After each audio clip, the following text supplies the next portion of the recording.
it always boggles me whenever I hear TV shows and all these arrogant people being like, "Oh, it's just I can move more and eat less." And then it's like, bro, like if it was that simple, I think most people would have had it figured out. It's not that simple. Hi, my name is Mo Gayas. Essentially, I'm a kid who's obsessed with winning and sharing the lessons with you because growing up, I wish I had someone like me to help me out. On the Healthy Systems podcast, you will learn one main idea, system from each episode that you can use in your life, whether that is financial, relationships, fitness, and wellness. So if you're a millennial, you're hyper ambitious, this podcast is for you because the more systematic your life is, the more you can win and not waste time. So join me on your journey to building a life of healthy systems for yourself. Hello, hello. Welcome to Healthy Systems Podcast. Today's episode is the number one reason your weight loss has plateaued and how it's not diet or exercise. And that one reason why you're plateaued is cortisol. And today we're going to talk about cortisol. And what is it? It's the stress hormone. Obviously, a lot of people know that, but we'll dive deeper into the couple of different ways where the cortisol comes from, the 5 ways, what makes it worse, how to improve it if you have naturally elevated cortisol levels, and how, like, some of the symptoms of having high cortisol. I think that's another important one. Because after coaching, over 1,500 clients, there have been so many times where a client would be following their macros or their macronutrition guidelines. They would even be doing the workouts at the gym, but the weight wouldn't come down. And I would talk to them and I'm like, man, you're just really stressed, whether it was life, maybe a newborn child, and just a lot of other factors, even including things like divorce, breakup, all that stuff. And I think back in 2017, when I would talk to people, when I would do fitness consultations, I didn't hear a lot of things like PCOS, especially among female clients. I didn't hear a lot of PCOS, a lot. I didn't even hear as much of insulin resistance. And nowadays I hear it commonly. And I think these topics do need to be talked about because if you look at the data, we are getting more overweight now than we were 10 years ago. So it's like this trend that we're going down. And to be honest with you, it has something to do with diet and exercise, but not entirely. So this missing piece, I know we haven't covered on Healthy Systems Podcast. So today, let's dive into it. Because you could be doing everything right. You could be tracking your diet, hitting the gym, but the scale just isn't moving, right? So that problem might not be another trainer telling you that, hey, just diet and exercise, right? Just go work out and just eat your chicken and rice. But like you already heard that. You're like, yeah, dude, that doesn't work for me. So now let's talk about the topic that might actually be the reason why the plateau has happened. So today we're going to dive into cortisol, how it affects your body and weight loss, and most importantly, what you can do about it. So at the end of this episode, you'll have a much, much better idea of what you can do about it. So cortisol is actually really simple. Cortisol is your body's primary stress hormone.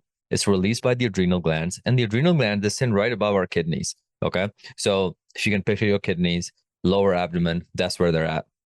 Released by the adrenals, they release a hormone called cortisol, and it's our body's built-in alarm system. What that means that it helps us respond to danger, it helps us respond to stress, and it's a very powerful hormone because it actually controls how other hormones reply to it too. So whenever we're in danger or in a stressful situation, right? Danger, picture like a tiger attack or like a bear is running after you.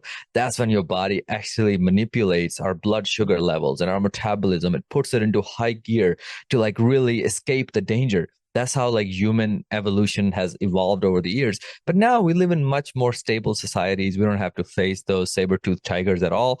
But those inbuilt biology is still there. So cortisol on its own, it's not bad at all.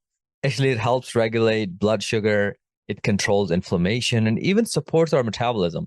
But when it's constantly elevated, right, just constant cortisol spikes, that's when things do go south. So that's what I try to tell clients. I'm like, one of the things we ask our clients every week is about their stress levels. Like, hey, how are your stress levels? Is the stress really high? Is the stress moderate? Is it below average, above average? Like, where is it at? And stress is a very umbrella term that we like using because not a lot of people know what cortisol is. But overall, stress and cortisol oftentimes can be used synonymously, in my opinion, even though stress, I think, covers a lot more of other factors as well. But overall, think of stress as cortisol. Cortisol spikes happen when you're really stressed. So chronically high cortisol levels, they can also cause fat storage. So if you're somebody that you're like, man, Mo, I walk 10,000 steps a day, I exercise, I do all of this, I work out, I eat healthy, but my love handles, belly fat is just not going down. Well, that could be very much due to these high cortisol levels that you're experiencing because they definitely cause fat storage, especially around the belly. They lead to slow metabolism and even make you crave junk food. And a lot of the time, if you don't have the self awareness, you will literally fall into the default mode. You will be like, yeah, I'm craving McDonald's French fries. Let me go get those. Right. And a lot of the time, our brain just plays games with it. That's what makes weight loss so hard. It always boggles me whenever I hear TV shows and all these arrogant people being like, "Oh, it's just I can move more and eat less." And then it's like, bro, like if it was that simple, I think most people would have had it figured out. It's not that simple. I'm telling you this, and I'm somebody that used to even believe that even before I became a fitness trainer, even back when I was an engineer, right? I was like, man, there has to be more to this because it feels difficult. It feels more difficult than just moving more and eating less. There's a lot of variables. We're dealing with a human body. Human body is a very complex organism, right? And obviously moving more, eating less will help, but to a certain extent, and then you will plateau. And then you'll be like, oh man, what am I missing? And that's why you have this entire industry of coaches and trainers whose only job is to study that and to help you out in those scenarios. So now let's talk about cortisol. Back to topic. You can tell I'm so excited about this. I keep going off tangent, but 5 things to know about cortisol and weight loss. Okay. Number one, cortisol increases fat storage. Okay. So think of it like this. If cortisol reduced fat storage, that means we would all be lean because in the West, generally, we're all generally more stressed than people in the East, for example, right? Japanese people tend to be a lot less stressed out than Americans. So high cortisol levels that we all live with every day, they signal our body to store fat, especially in the abdominal area as a survival mechanism. Because think of our body, right? If our body wanted a place to store the fat cells, the best place to store it would be the belly. It's just the perfect, even physically, just a perfect place to store it.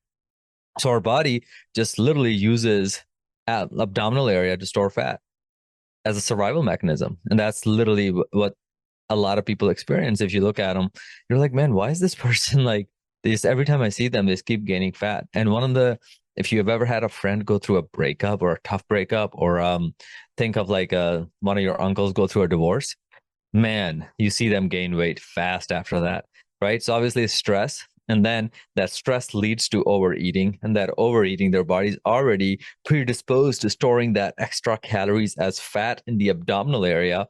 And before you know it, Uncle Charlie is over 220 pounds, right? So that's one thing to remember. So number one, cortisol increases fat storage. Number two thing it does is it impacts your appetite. So cortisol can actually make you crave high sugar, high fatty foods. You know what I mean? So like whenever you probably can relate to this, whenever you're really stressed out, whether it was for school, financially, or even relationship wise, you start craving more snacks. So you want more salty snacks, you want more high sugary, high fatty snacks, and you kind of just like say, yeah, it's just my cheat meal, right? And that's a response of high cortisol. In those moments, if you even choose to just go for a walk outdoors, right, in a nature-esque area, you will realize that craving goes away because now as you just stabilize your cortisol. So it was high when you were craving, snacks. But if you just had the mental awareness to be like, yo, just gonna go for a walk and drink some water, all of a sudden that setting, that environment change can slow down your cortisol spikes, and then you're like much more less likely to not eat the extra snacks. Number three thing it does. So first thing it does is cortisol increases fat storage. Second, it impacts your appetite. Number three, disrupts sleep quality. That's so huge. That's so huge. Sleep is so important that clients can do everything right. If they don't sleep enough or they don't get good quality of sleep, fat loss is almost impossible. And I've seen this from my own experience, right? And cortisol actually follows the natural rhythm. So when you wake up in the morning, it's the highest. At night, it's the lowest. But really high stress levels can flip this. So what happens is if you go to bed, and you're really stressed out, it's going to lead to really poor sleep. So your sleep quality will be really low. I track my sleep with my Aura ring. Aura is by far the perfect way to measure your sleep. By the way, we're not sponsored by them. I'm just dropping their name. But I also use my Garmin watch that I bought for running. But overall, both of these track my sleep, but Aura is way more accurate. Um, but one way to really find out if it's your sleep and your cortisol levels leading you to a plateau is, yeah, if you have a way to measure your sleep quality, find out, are you getting even decent sleep? Is your sleep score high enough? Are you even recovering properly? Because if you're not, chances are we should fix your sleep before we start dieting harder. You know what I mean? And then the number four is it slows down your metabolism. We all know that, right? When cortisol is elevated, your body prioritizes survival over burning calories. So it's kind of like putting your metabolism into an energy saving mode. Think of it like you want your metabolism to be a V8 turbo diesel engine that can just burn through gas. You don't want it to be a Toyota Prius that is just so slow and just, just tries to conserve every single calorie. Because if that's the case, you're going to never lose fat as fast, right? And then number five, I think this is very relevant, which is it affects your mental health, right? So stress from high cortisol levels can make it harder to stay motivated and consistent with your weight loss efforts. That stress will just lead you to not want to go to the gym. That stress will lead you to skip your workouts. That stress will lead you to not go for that walk. That stress will lead you to not meal prep, not eat healthy. It'll just cause you all kinds of bad things. So let's recap real fast. The five things to know about cortisol. Number one, increases fat storage around the abdominal area. Number two, impacts your appetite. Number three, disrupts sleep quality. Number four, slows down your metabolism. And number five, it impacts your mental health. Okay. So those are the five things to know about cortisol. It's also a hormone, a stress hormone, naturally occurring in our body, released by the adrenal glands. Now that you know all about stress hormone and cortisol, let's talk about five ways you can actually improve it. And that's where I'll end this podcast with. So how can we improve this this cortisol thing, right? Like, how can I make it better? So then I can continue to lose fat. I can continue to sleep better. I can continue to have better mental health and have decent appetite. So the number one way, and this is the order I like to categorize it. Number one way to improve your cortisol level is prioritize sleep. I want you to aim for 7 to 8 hours of quality sleep. And sleep is when your cortisol levels naturally reset. That's why it's so important to sleep properly, right? Sleep is when your cortisol naturally resets. So that's what you want. So if you get a good night of sleep, your cortisol levels will be good until you wake up in the morning. They'll be slightly high to just wake you up. Nothing wrong with that. Okay. So number one, prioritize sleep. And you want to aim for not only good quality sleep, but also quantity of sleep. So 7 to 8 hours in quantity, good quality, meaning make sure that you have a comfortable bed, make sure the room temperature is good. We can do another episode on that. So all of those things will help. So that's number one, prioritize sleep. Number two, practice stress reduction techniques. Okay. So incorporating stress management tools. I like to meditate. I like to pray, deep breathing, journaling, visualization, all of those things really help, right?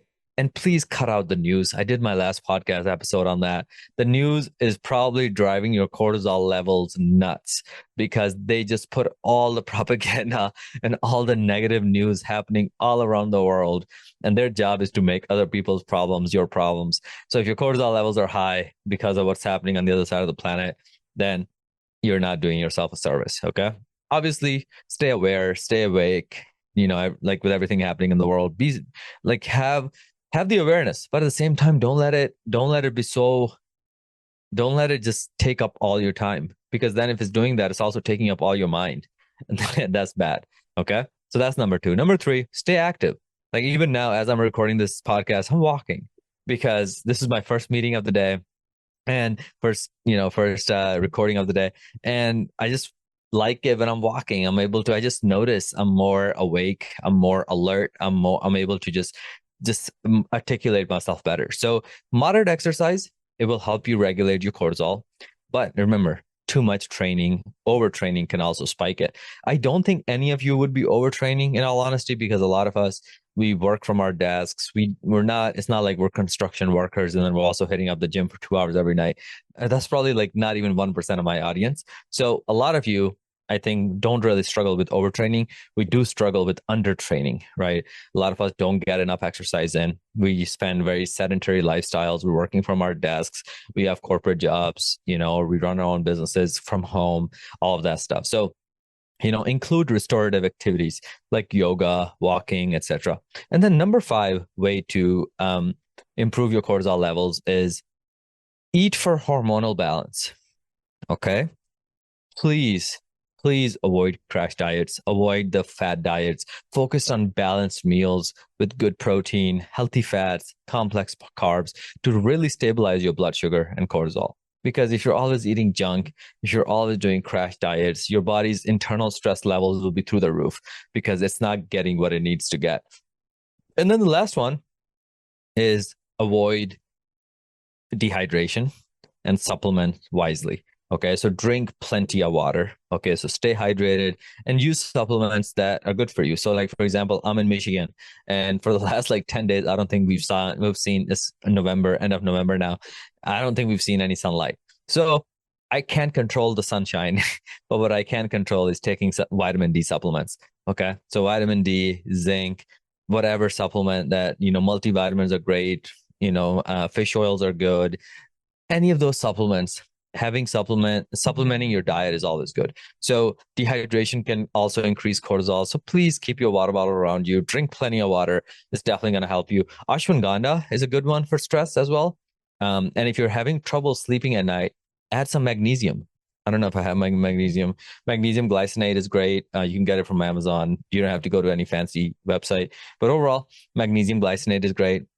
By the way, if you want my supplement recommendations from Amazon, just send me a message on Instagram or Facebook at Mo Gaius. Just say Healthy System Supplements, and I'll just send the document over, and then you can purchase them. They're not that expensive, but overall, that helps a lot. And all of these things, once you start including them, I promise you your cortisol levels will be naturally better. As you start including prayer, meditation, anything like that, just slow down your nervous system. You'll naturally reduce your cortisol levels, and that will help you sleep better at night. They'll help you be more productive during the day.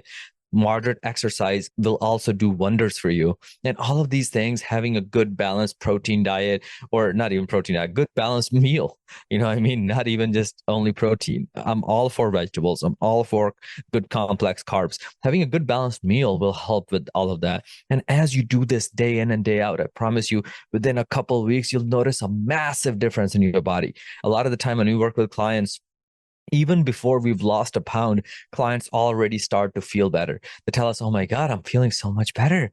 And it's because their cortisol is starting to get reset and starting to become back to a normal place, right? Versus your cortisol just spiking through the roof, and you're putting more stress on the body by exercising even harder, and you're sleeping even poorly because you can't get enough sleep because you have to go to the gym.